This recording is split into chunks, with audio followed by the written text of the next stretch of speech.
This is the After Party, live with Kim McAllister. Pick a couch, grab a drink, and settle into the conversation.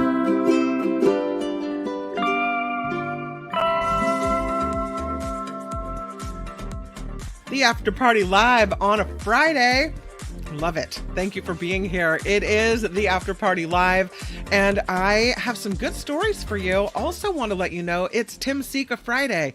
So I love to hear what Michael Snyder has to say on the Mark Thompson show, and then what Tim Sika has to say on the After Party live, and kind of compare the two. It's always good to get a lot of information when you're talking about movies and movie reviews, and plus I love to talk about all that stuff anyway. There are a couple of bigger stories that I wanted to talk to you about, but before we get started, I'm hoping that you can click the like button, and if you haven't subscribed, please subscribe to the show. Really trying to get to the 2,000 subscriber mark, and I know that's not a lot. When you look at the Mark Thompson show, which I've been remiss in mentioning, we hit 31,000 subscribers on the Mark Thompson show. So that show is growing and growing quickly. This show growing a little slower. That's all right. You know, it's a show where we kind of do the offbeat news and science-y stuff and things that are of interest, I think, but we've already talked about politics and we've already talked about the news of the day. So after the Nikki Maduro show, in whatever length it may be, or the Mark Thompson show, which is a 2-hour-long show, I figure by that time we're ready for something a little different. That means that the show, maybe, I don't know if it has as wide of an appeal or if people just don't know about it or what have you. So it's growing a little slower. So thanks for helping me share the shorts and the short videos that are posted on YouTube, and help me grow the show. I really appreciate that. You can also contribute by finding the PayPal link. It is at the bottom of the show description. Also, it's in the about. If you click on the After Party Live, what's the show about? It's in there too. So thank you for supporting this little show that we're trying to keep on the air, on the YouTube air, as it were. Let's talk about what happened in San Francisco. Adam Schiff. He had his bags stolen in San Francisco. San Francisco, once again, not a good look. I mean, this is a man who's running for Senate, right? First of all, I would think that he would have security. I guess they don't stand by the car. But his bags ripped off in San Francisco. And I just think it's one of these things where it makes a headline and San Francisco does not look good. It's a message that we need to start trying to erase, making the city safer, right? Adam Schiff's bag stolen from his parked car. This is downtown San Francisco. The car was in a parking garage. The theft first reported by the Chronicle today. So he's speaking at a kind of fancy dinner party, and he's dressed in the only clothes he had, which is a navy long sleeve shirt, an olive vest, and a pair of gray pants. And I guess the photo that appeared in the Chronicle shows him in this kind of casual attire, speaking to groups of people in suits that are dressed more formally. He's at the dinner to thank Bay Area attorney Joe Cachet, who's supporting Schiff's bid for the Senate seat previously held by Dianne Feinstein. She, of course, died in September.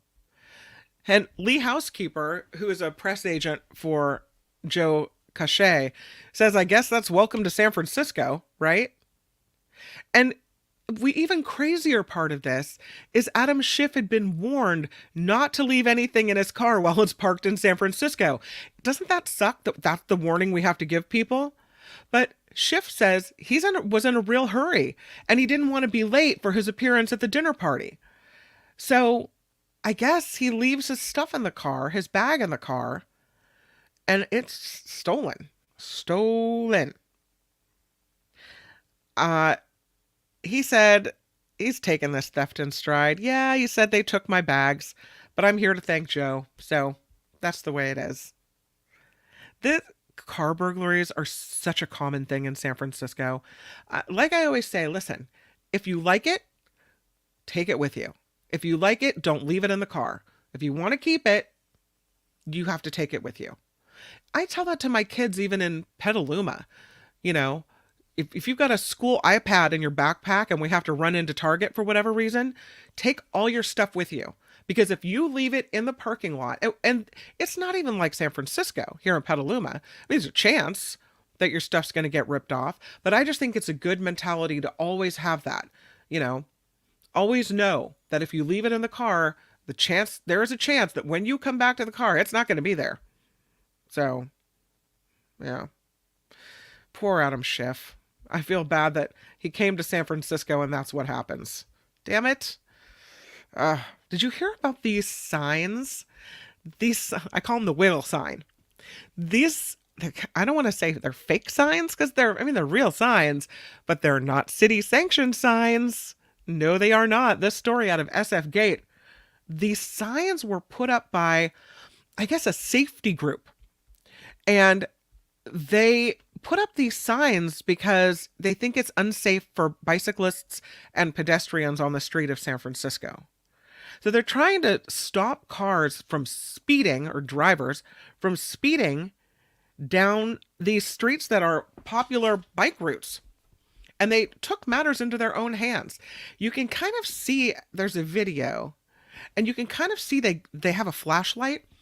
So they're going out at night and they're setting up these signs in the middle of the street. And they did it on Steiner Street between Waller and Dubose. It says yield to pedestrians and bikes, but they look a lot like official San Francisco Muni Transit Authority signs. I guess some cars have been hitting them because of where they're placed in the middle of the roadway like this. The group called Safe Street Rebel, that's the name of the group, Safe Street Rebel, they posted on X saying, "We are launching a new campaign to make the Wiggle San Francisco premier east-west bike artery safer for all. If you want to see the city install safe ped and bike infrastructure like this, use this one-click link to send an email to blah, blah, blah, blah," and they have a link there. So I guess they've done similar things in the past. They are the people that put the traffic cones on autonomous vehicles, which causes them to stop, closing a turn lane at an intersection where a driver, I guess, hit a child with a car fatally. And the Muni SFMTA eventually closed that lane. Their unsanctioned signs are part of their campaign to make the Wiggle, about a mile-long bike route, more comfortable for cyclists. So it includes Steiner, and it zigzags from the intersection of Dubose and Market to right near the Panhandle. So they put up these signs, and the city of San Francisco did not like it, and they took them down along Steiner Street. So safety advocate group now wants their signs back. The group didn't have approval to install these signs in the middle of the road. They say the signs are needed to make the area known as the Wiggle safer, where cars and bicycles share the road for a mile. And of course, as I mentioned, the group is urging people to email the city. But the city came and took these signs down. They're like, no, you can't do that. And the group is like, give our signs back. So now we have this fight between people trying to make the streets safer. I don't know if the streets are safer by putting up these signs, though. I mean, if drivers are flattening the signs with their cars, that's not safe for drivers either. And while I get that bicyclists and pedestrians are more at risk of injury just because of the nature of the, being open to the world, you're putting drivers at risk too by putting this crap in the middle of the roadway. That's not the way you go about things. So I get that they have the guerrilla tactics. I don't know if I like it. What do you guys think? I mean, I don't think they should be allowed to do that. No. Karen says you can get in legal trouble for putting up unofficial signs. Heather loves the signs people put up in her neighborhood saying, "Drive like your kids live here." I don't have any kids, so I guess that means I can floor it. And I was thinking about that because my sister has one of these. They live in a court, though. But they have one of these signs, or kind of, I guess, figurines that you get. I think they sell them at Costco or whatever. They look like a yellow caricature of a child right? With the kind of the legs in a running motion. And it's supposed to slow you down to warn you children are playing in the court. But I see them all over the place. And so is that any different than this? I think on a busy city street like this, there's a difference rather than putting one of those kid figurine signs at the end of a court or even on your property, putting drive like your kids live here. I've seen those fastened to trees or to other things. And I think that's okay, but usually it's not in the middle of the roadway and it doesn't look like a city sanctioned sign. So, yeah. Heather says it's low key irritating when people put up fake signs in order to police others. I've seen signs on the side of the roadway that are handmade that, have different messages about please slow down, next tree, on this road, next tree, another message about how you should slow down. Whatever, it's fine, but don't try to pretend you're the city and make it official, right? Colleen says the fact that I'm doing this story is evidence that the protest works and their little sign thing. Yeah, I mean, it's interesting to talk about. I don't know.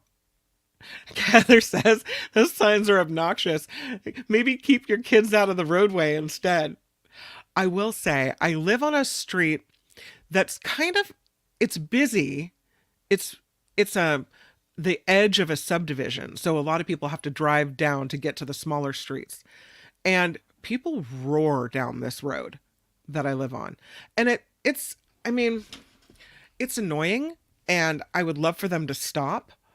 But yeah, I'm not going to put up a sign to say stop. What I did do is I put up a fence in my front yard. So it used to be grass then sidewalk. And now it's fence then sidewalk so that my kids can't chase a ball out into the street. And I know that people could still jump the curb and that it's dangerous in that way, but at least I have my people contained in here and they can't dart out into the roadway because there was a concern when they were younger. So that's the way it is. Okay, I have Tim Sika coming up, but I think I can get to this story that I wanted to tell you about because I made it the thumbnail for the show today.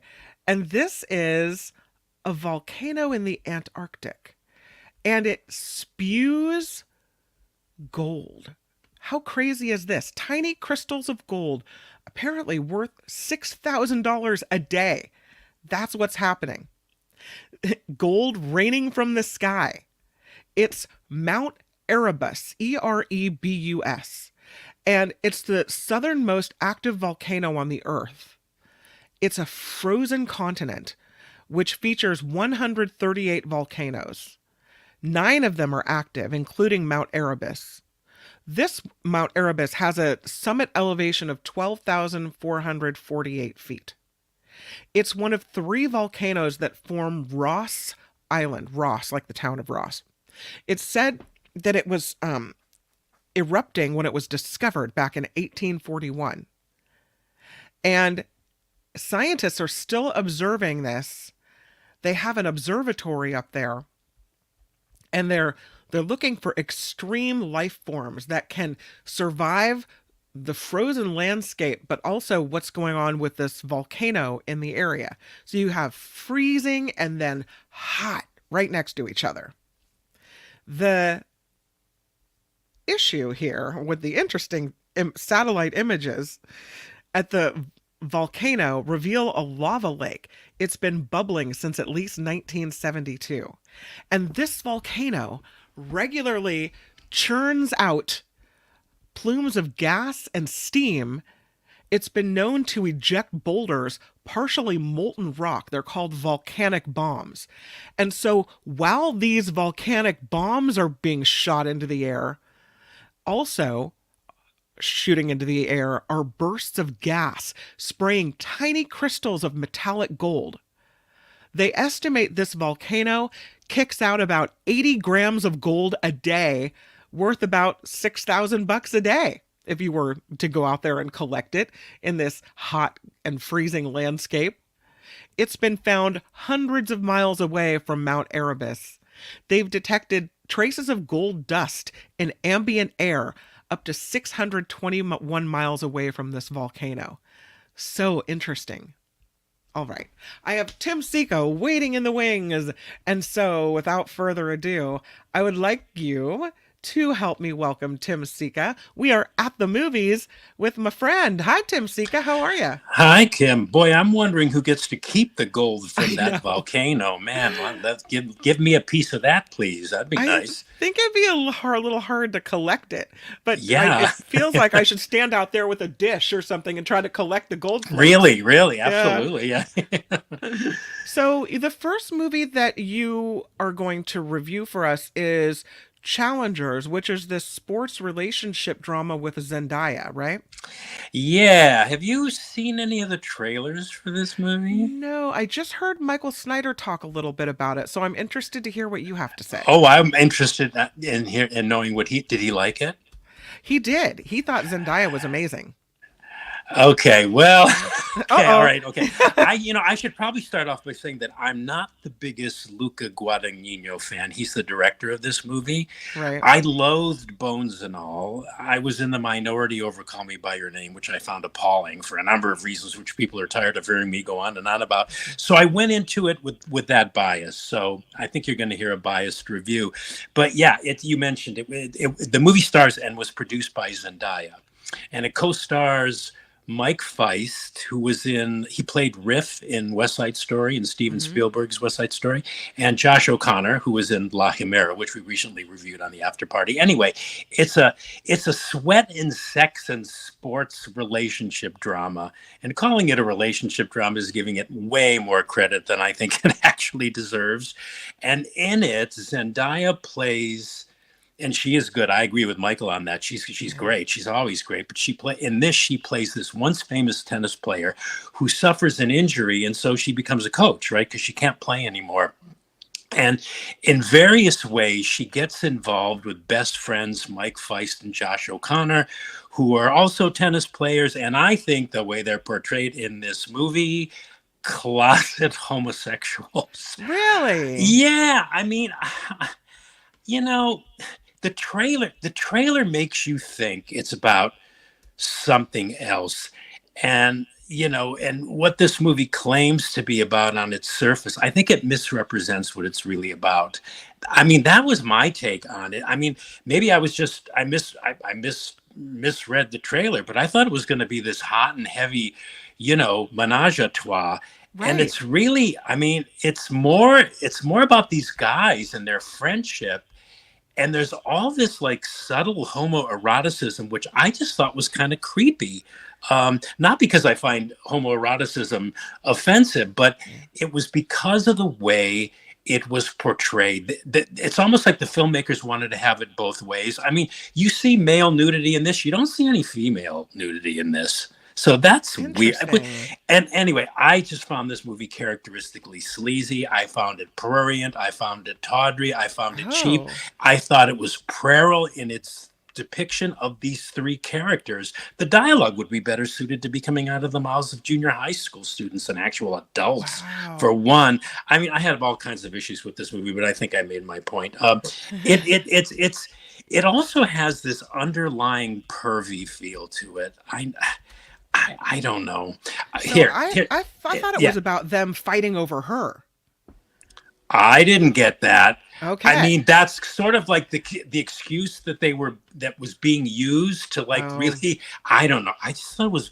I don't know. It was weird. I think, well, if you love sports and sweat and sex movies, I mean, although neither one of those is sufficiently served here, hmm. you might want to check it out. But and maybe I don't know. I just have all these personal issues with Luca Guadagnino's movies. I don't think he's being on the up and up with film goers. But anyway, I didn't care for it. I thought it was, yeah. Okay. There was all. It was also there was to further annoy me. I know I'm pounding No, it, please. beating a dead horse. Bring it The all. way the way it was filmed, the music scoring, and the silly choral passages, the coded dialogue, the self-conscious stylization, it was so self-satisfyingly rendered, and it took itself so seriously that it's not even good camp. I think like Joe Mhm. Esterhaus, who wrote Showgirls, should have directed this. He should have had his hand in directing this. I probably would have liked it more, but I don't know. Yeah. Anyway, No, it's a no-go. We'll start off by being negative and we'll end on positive this week. Okay, How's I that? like Okay. it. Let's move to this one. This is Boy Kills World. Yeah, Kim, as evidenced by the John Wick movies and the recent Monkey Man movie and the remake of Roadhouse, these action movies are going totally off the rails in terms of them having to outdo their predecessors in the way of breaking bones and smashing heads and just being grotesquely violent. So this is one of those movies. Bill Skarsgård of the Skarsgård acting family, father Stellan, older brother is Alexander, plays the boy of the title. He plays a deaf mute. He's spiritually trained by this shaman who vows revenge on this fascist family running the country in which he resides. This is also a dystopian futuristic drama, a totalitarian hellhole, as it's described in the movie. He vows revenge on this totalitarian family, this government that this family runs, who murdered his sister and mother in one of their killing sprees, where they go out and kill people who don't agree with what they're doing. So it's a revenge story. It's a tale of vengeance. So you kind of know what you're going to be in for, right? Which is a lot of gore, a lot of grossness, a lot of martial arts fighting, where characters get so bashed around and banged about that in real life, after the third hit to the head, their body would go into total shock. And if the blow didn't do it, their body going into shock would, and of course they would die right on the spot. But not these characters, not these people, not in these kinds of movies. So it's violence. It's fighting. And I never even thought that a cheese grater could be so effective in offing your enemies. Oh God, no. Yeah. So it's loud, it's crass, it's a little cheesy because it's got this bargain basement sounding narration. It's got a techno score, rock score, video game violence. I should also mention that it's a comedy, which is kind of funny. There's a Hunger Games kind of Squid Game feel to it too. It's stylish. The script's not bad. It's morally complicated. It's a crazy tongue-in-cheek nutball of a movie. Not something I would want to make a steady diet of, but for action fans who love super violent movies with the bloodiest of climaxes, Boy Kills World is definitely your catnip, I would say. And I actually liked it. Although I'm sort of getting my fill of these movies. It's sort of like I want to break. It's like having superhero fatigue, only they are making so many of these violent movies that it's almost like you become desensitized. I'm becoming desensitized, and I don't want a steady diet of them. But objectively, I thought it delivered. I thought it was a good movie. Okay. Hundreds of beavers. You got me with the name. Yeah, I'm late to the party on this movie, but I recently caught up with it. It reminds me again, man, how utterly and unabashedly creative movies can be when there seems to be a record of movies that never being made than ever before. And you would think that everything's just going to be a retread. No, not this movie reminds me that you can still be creative even though there's gazillions of movies being made today. And it's a weird and funny and endlessly inventive movie, Hundreds of Beavers. It's in black and white. It's a combination of live action and animation, and is in effect a silent movie. It's got lots of music and sound effects, of course, but there's no dialogue, virtually no dialogue. And the film's story is totally conveyed through its visual images. And again, it's another one of those movies being made today that, because it gets harder and harder to describe some of these movies, it makes you wonder if that could mean that these movies are getting better or they're getting worse. But in the case of Hundreds of Beavers, I would say better. The plot is that this Applejack maker, who, in order to win the hand of this woman he's very keen on, in exchange for her hand in marriage, he has to provide this woman's father, who is a fur trapper, with hundreds of beavers. Okay. So, and that's a simplified version of the plot. So it's wonderfully funny. It's creative. It's inventive. It reminds me of the Warner Brothers Looney Tunes. It has that kind of wacky energy and was no doubt influenced by those cartoons. I suspect the filmmakers were also big fans of the classic Buster Keaton silent movies. There's there's a quality about it too that reminded me of the early Walt Disney Alice in Wonderland cartoon experiments with live action animation, and the Mickey Mouse cartoons too, like Steamboat Willie. That's what it kind of looks like, those movies. The visual gags are just technically extraordinary. They keep topping each other. There's this chase sequence that you just go, my God, who could even conceive of this? It's so astonishing, and the whole movie is just dazzling and fun, and it's very different. I defy anybody who can tell me what movie they've seen recently that Hundreds of Beavers is even remotely like. So yeah, this is not what I would expect you to say about this movie. So that's cool. I didn't even know what to expect, but I had heard that critics were going kind of gonzo over it, which always is like usually like a red flag. That means I'm either going to agree or violently disagree. But I'm in the agreement camp. I just think it's. I just highly and very enthusiastically recommend it. It's really a lot of fun, and it's one of those movies that gives you energy. You're watching it, you feel so good when it's over because it's so much fun. So is it is it kid friendly? Yes. Okay. Well, there's there's some raciness, with the woman that he's kind of like, I don't want to say lusting over, although he kind of is, but the woman that he's really keen on, I mean, there's some flirtation and stuff, which I don't know if would be appropriate for little kids, but it again, that's a hard question for me to ask because I would let my kids pretty much watch anything that they were interested in. So I'm real liberal that way. But anyway, I don't know. It's up to the parent. I always say it's up to you. This is what it's about. You judge it. You make the decision for your kids. So. All right. Okay. Yeah. This is an interesting title. How to explain your mental illness to Stanley Kubrick. Yes. Yeah. Well, that's what it is. I should qualify this a bit too and say that this movie may explain more than any other and in clear detail of what my personal taste in films is like. This is an essay film, Kim. It's written, produced, directed, and stars indie filmmaker Philip Yusuf Brubaker. And in a way, it's a documentary because it's documentary-like in some ways, but it's really more of what they call an essay film. And by essay film, I mean a movie that, well, in my opinion anyway, does more ruminating and contemplating and speculating about the subject or the subject in question as opposed to its documentation of facts per se. Sure.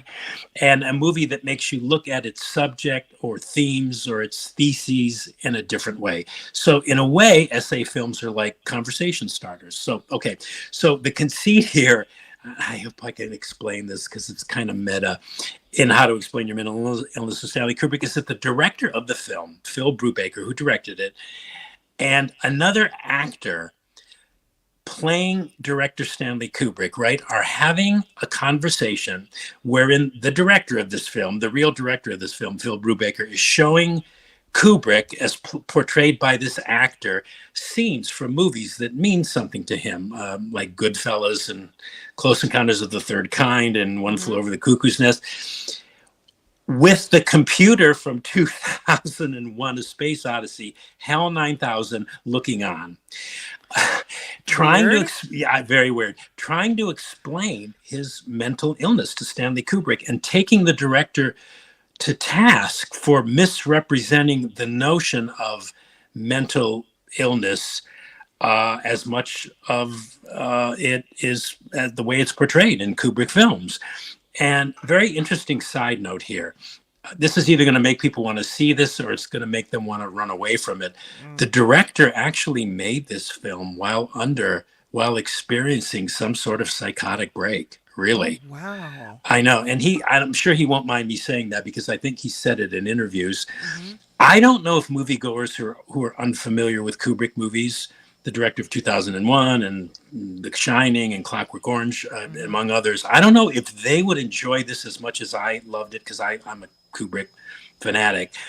And but as an experimental film that not only celebrates the movies of Kubrick, but makes you look at mental illness in a way in which you may not have ever looked at it before. I'm unsure how it would go over with that audience, those unfamiliar with Kubrick films. But this audience of one, and Kubrick self-describes Kubrick fanatic, I thought it was great.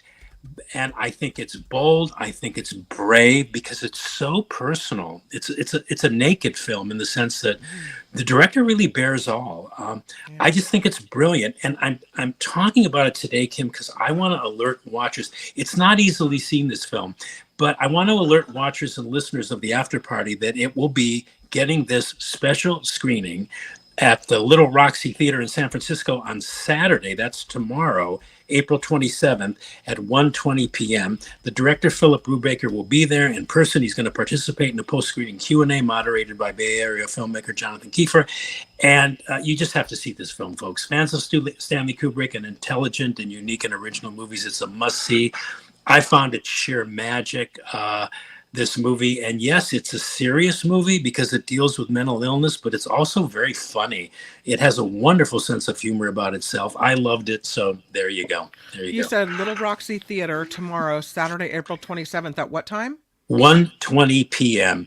And you can get tickets by going on roxytheater.com, and it's real simple. You make a couple of clicks, not quicks, clicks, and you can get tickets. And yeah, seeing it on the big screen too is an experience, and it's a rare experience because it hit the festival circuit, I'm told, a little while back, but it's not been widely seen. So, you know, San Francisco film goers, now's your chance to see it on the big screen. Yeah. Wow. Okay. All right. Next up, we have, and the last movie of the day, Baby Reindeer. That's I was thinking this would be an animated film, but then I saw the picture and I'm like, oh, okay. Well, you know, Michael Snyder is sort of inspiring me to go beyond films and maybe try a little TV. This is so hence this. But I also, a friend had told me about this. So this is a Netflix drama series. And staying on the topic of mental illness here, holy friggin' cow. This new Netflix drama series, Baby Reindeer, talk about turning your insides inside out. This is a riveting new show, and it's easily binged. That was the other thing that got me to say, okay, well, I'll try it, because it's 8 episodes, but most episodes, they average 30 minutes in length. So it's easily binged. I got through it in a snap. But it's an autobiographical based on a true story. It's a combination Black comedy and a tragedy. It was created by and stars a Scottish comedian named Richard Gadd, who based this on his own play about his experiences of being stalked by this crazy woman and sexually assaulted in his early 20s. Oh. But it is superb, in addition to its riveting portrait of mental illness and how the one being stalked has some kind of connection, maybe possibly to the stalker. You know, its portrait of self-loathing is deeply powerful. The notion of us being ultimately responsible for our own well-being and personal welfare is blisteringly presented in this show. There's just a ton to unpack here when you watch it. And it's also about the power and the root healing force of being honest. You know, a lot of times, you know, people struggle with that, but this movie shows that, or this series shows that, you know, if you can cross that bridge and really get to the nitty gritty and the truth of your life, you know, doors open. Anyway, this is it's very sad. It's shocking. It's strangely poignant. It's brilliantly acted too. And for my money, it's the gold standard for creating compelling art out of personal experience. I don't want to say anything more about Baby Reindeer, because except to say that if you can, listeners and watchers of the After Party, stop what you're doing and check this out. It's called Baby Reindeer. It's now streaming on Netflix, and you can write in and thank me later. And you really loved it, even despite its kind of tough topic and subject matter. Yeah, yes, I liked it because there's some humor in it too, but I kept watching it going, where are they going to take this? Where in the world is this going to go? And can it get any weirder? Apparently, everything you see in this drama is what this guy personally experienced. So, you know, that gives it an added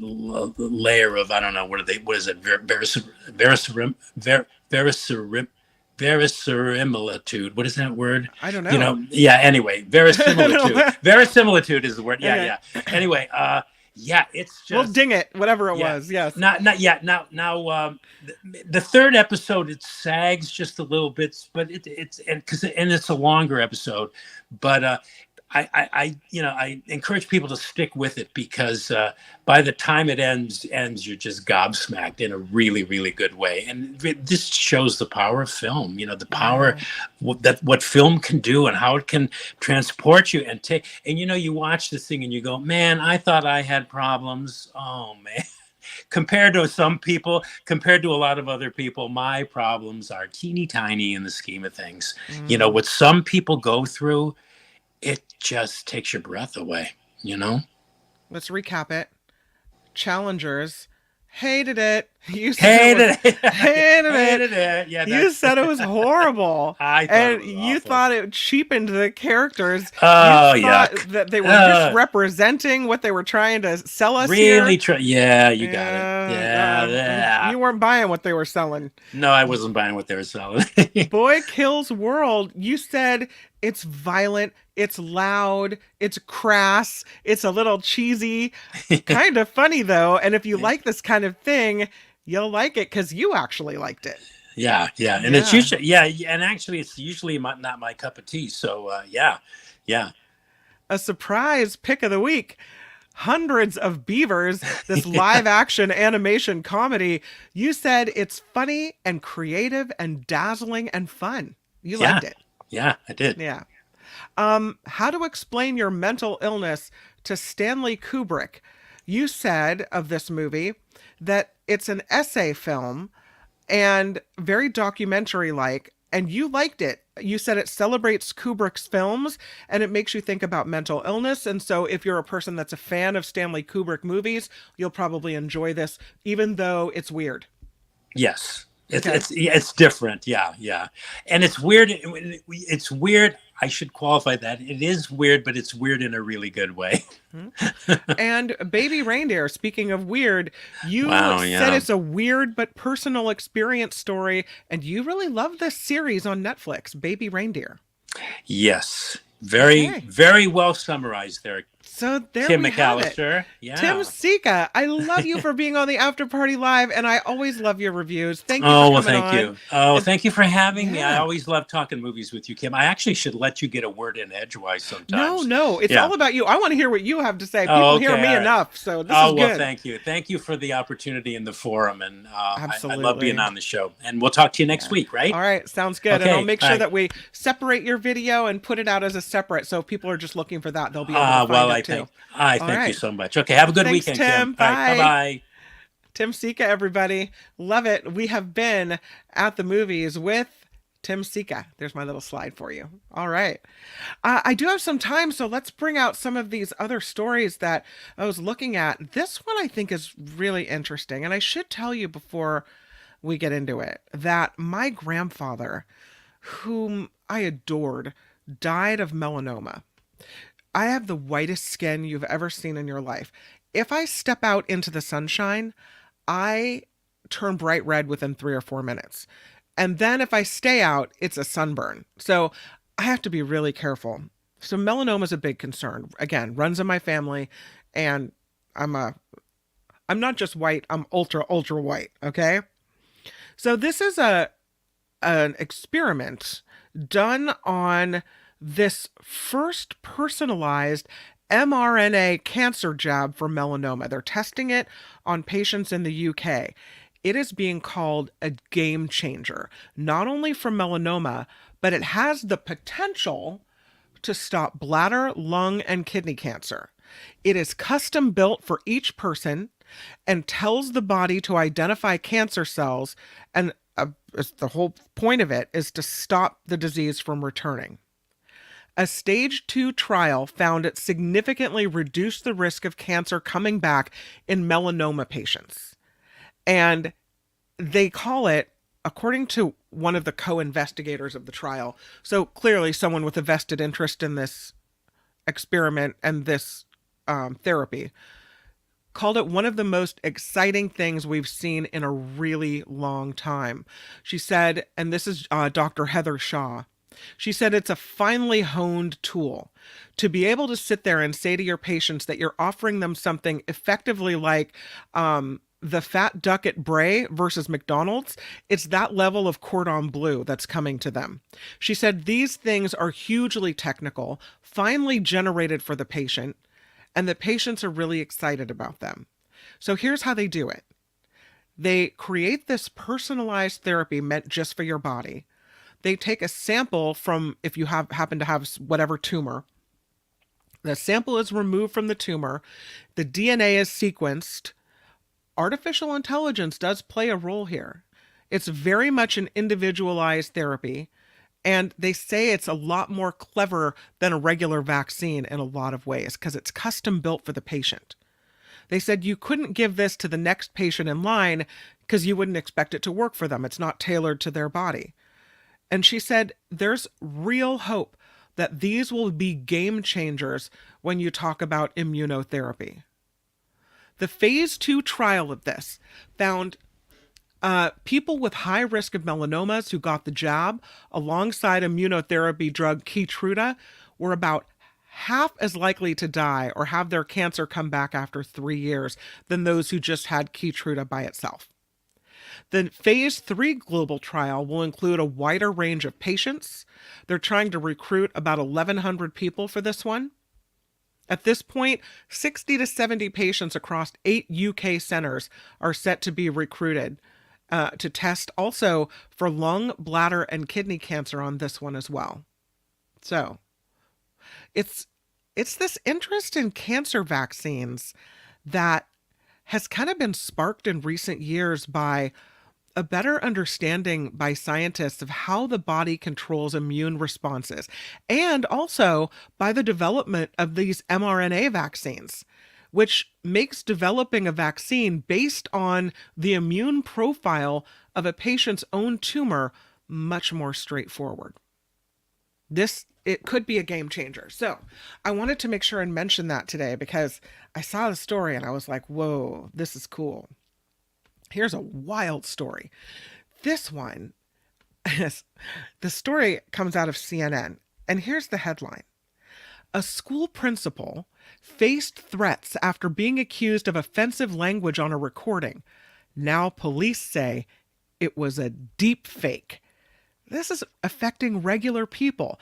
So the recording of this guy pictured here, he is the Pikesville High School principal, Eric Ellsworth. This is taken from a screenshot of Baltimore County Public Schools from 2019. But this recording of him went viral in January. And whatever he said here brought out rage. He'd been allegedly caught making racist and anti-Semitic comments. So the videos posted, angry phone calls come into the school. Employees at the school felt afraid. They had to bring in security. He is placed on administrative leave pending an investigation. There's threats of violence toward him. One person, according to the police, said the world would be a better place if you were on the other side of the dirt. He denied making the offensive remarks. He said it wasn't his voice on the recording. He said it has to be a fake. This wasn't me. And so today, law enforcement authorities announced they believe he's right. Now, mind you, the deepfake video came out in January. So he's been dealing with the backlash and repercussions from a video that wasn't even him for months. And now today, police say the recording was indeed a fake.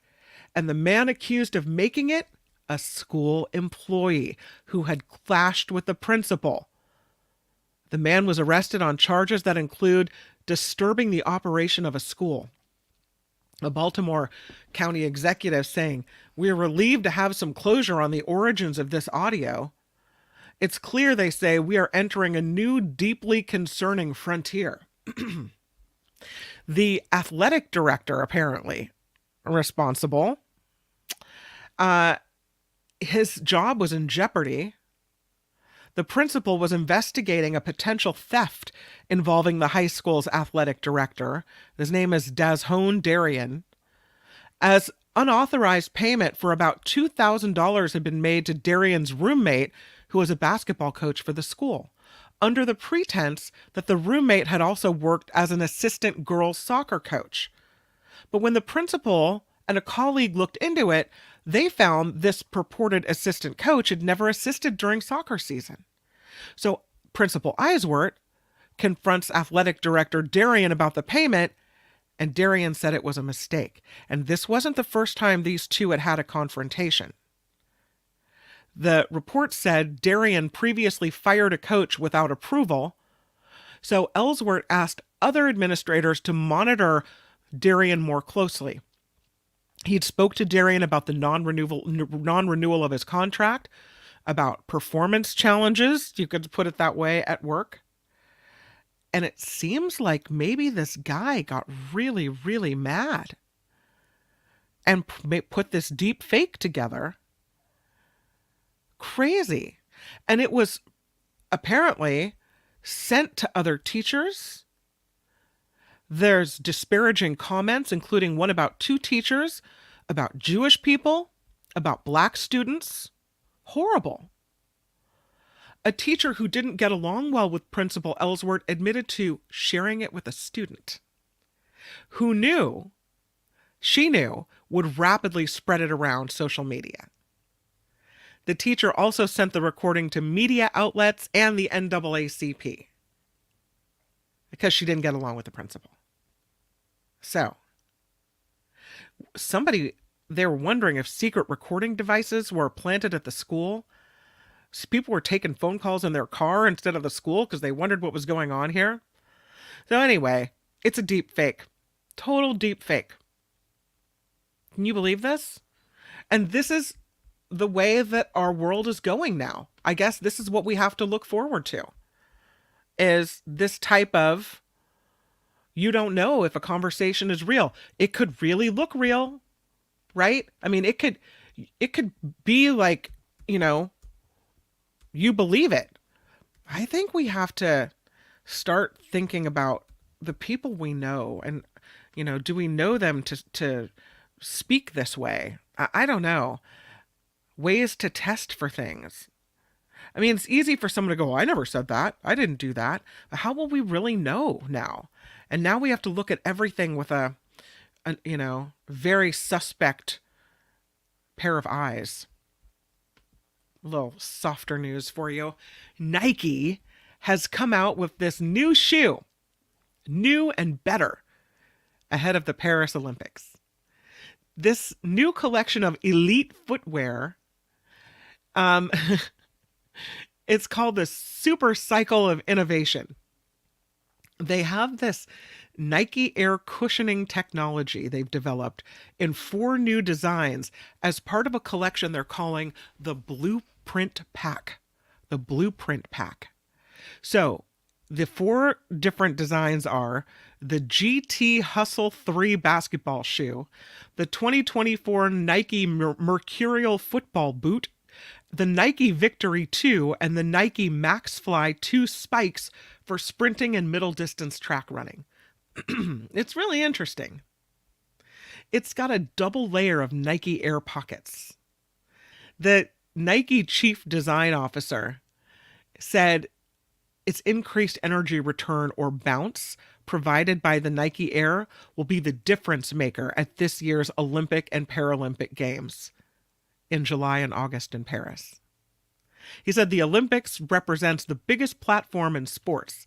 The athletes have been training all their lives to get ready for this. Being in the sports industry, designing sports equipment for footwear and apparel, it's the pinnacle moment.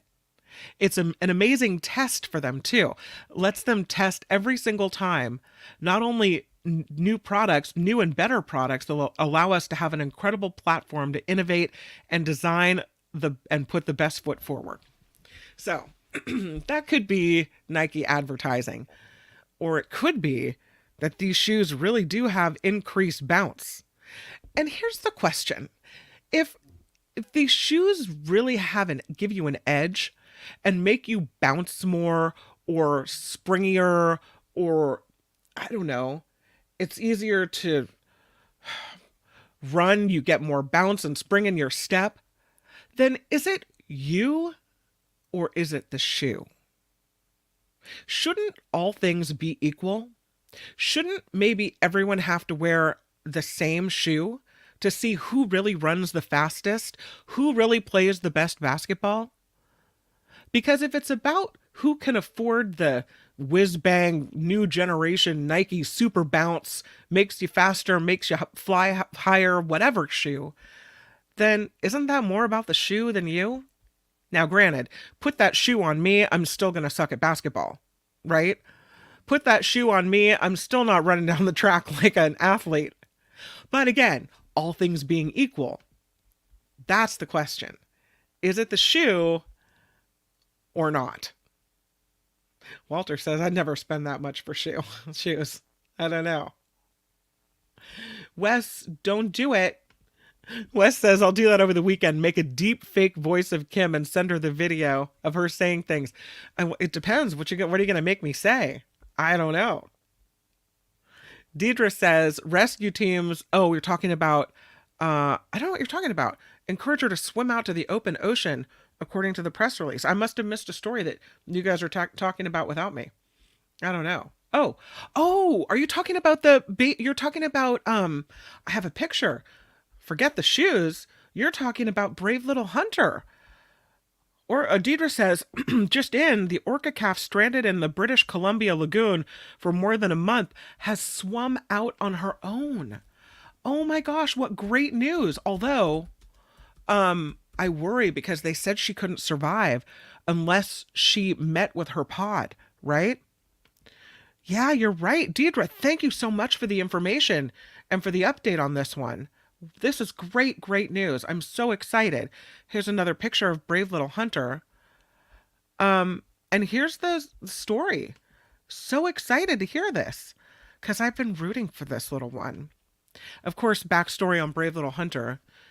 If you haven't been following it, she's a 2-year-old orca calf that went into this lagoon off Vancouver Island, and her pregnant mother was stranded on a sandbar and died. And so she's been swimming around in there for a couple of months, and they've had all kinds of rescue efforts. Well, now, according to news outlets like CBC, Brave Little Hunter swam over a sandbar on her own at high tide. So she's now free after swimming out on her own this morning. She swam over the sandbar and out into open water during high tide at about 2:30 early this morning, Pacific time. After a long night of feeding and watching the calf play in the lagoon, the Ahatsat First Nation representatives said a small group stood as witnesses to watch her swim under the bridge and down the inlet. And they're celebrating this. And so am I. I'm feeling so elated. I don't know why I'm so attached to this story. They said people are waking up to incredible news, what can only be described as pride for the strength this little orca has shown. So she's been stuck there since March 23rd, and now she's free. I worry, and I'm glad that they didn't have to scoop her up in a sling, which is what they were talking about, to take her to the open ocean, because I think that's very stressful.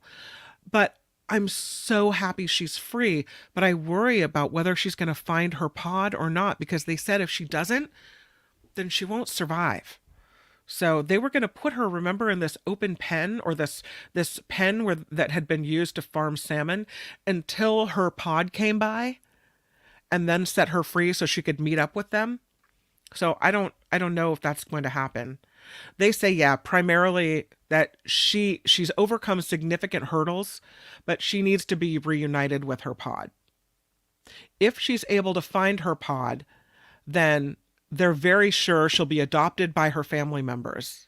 So rescuers are trying to limit their contact with her so she doesn't become dependent on humans, even though she's been surrounded by us for the last few weeks. I really hope that she makes her way back to her pod. We'll keep following the story. Deidre, thank you for bringing that to my attention. I'm so happy to hear it. What a great way to end the show on a Friday. I don't think I have any other news that's as good as that, honestly. Yeah. Karen says it's a cute whale, a sad story, seemingly hopeless situation. Yeah, no wonder I got wrapped up in it. Well, this is better. Yes, she can. Wes, they did see her eating in the lagoon. One would think that maybe if she could eat in the lagoon, then she could eat in the open ocean. So there is that. I don't know how she'll find her pod. I mean, the sound carries, right? So if they hear her cries, maybe out in the open ocean, if she hears them, I don't know. I'm hopeful. I don't know how that's going to work. So it might be harder to get updates now that she's free in the open ocean. That's true. Maybe she did hear her pod and that's what moved her to swim out. I like the way you think, Wes. Teacher Lori says she can call to her pod and they'll probably respond. She's been calling from the lagoon, but that's different. So I'm hopeful. I really hope she makes it back. All right, good news. Good news on this Friday afternoon, and thanks for being here. I do want to put out an immense thank you to everyone who has helped to support this show. And I know it's hard because everyone has their money out or hand out for money, right? But the show won't survive unless it's crowdfunded. And so I have these are, oh, sorry, that's the wrong one. This huge aloha. These are the folks that have contributed to the show just this week. That's James and Sue Ann, Nancy, Joyce, Wes, and Roger. Thank you this week for contributing to the show via the PayPal link found in the show description and in the About section here on YouTube for the After Party Live. Really couldn't do it without you. You allow me to continue doing what I love to do and to spend time with you and hang out. So huge thank you. Again, James, Sue Ann, Nancy, Joyce, Wes, and Roger. Big, big aloha. Big Friday love to you. We'll be back next week, not only on the Nikki Maduro show, but on the Mark Thompson show. Mark's still off, so Hal Rudnick will be back along with me, and I'm not sure if we're going to have True Crime Corner. I'll have something really good planned for you, though. And then we're back here on the After Party Live as well at 1 o'clock, or 1:10, or 1:15, or whenever the Mark Thompson show ends. I'll try to do it a little bit more on time. Thank you for being here. Thank you for participating. And again, to Deidre, thanks for the update on that story. Really, really appreciate it. Walter says, yeah, thanks for lifting my heart. Absolutely. Thanks to Deidre for that as well. Again, have a great weekend. Make it a really good one. And I'll see you back here on Monday on YouTube. For now, bye, everybody. The After Party Live would like to thank the following contributors and viewers like you.